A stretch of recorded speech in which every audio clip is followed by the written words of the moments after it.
we go. You can see it right here on the replay. And you see Larson with the big run off of turn 4. Right before this, Ross Chastain through the big block on Lane Riggs. And they're going to get down in this corner.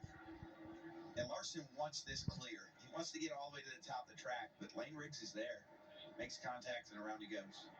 And I feel like that's something that a lot of guys have started to do now. It's like driving in hard and almost fake that move that you're coming up and then try to stop it if the guy's still there. And I think in this case, Lane was definitely still there.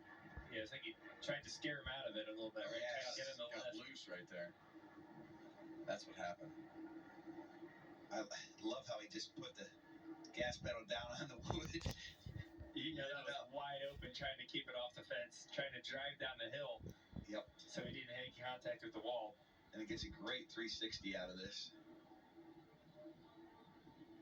Unintentional drift, but didn't wreck.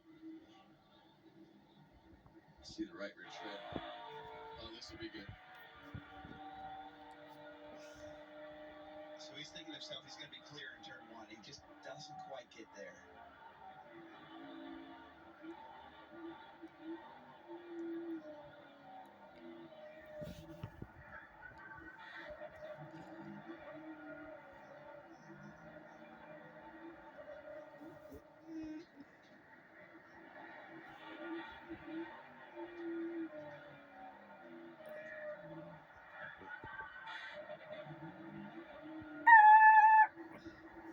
You just hear him working that I really like it. When you're sliding like that,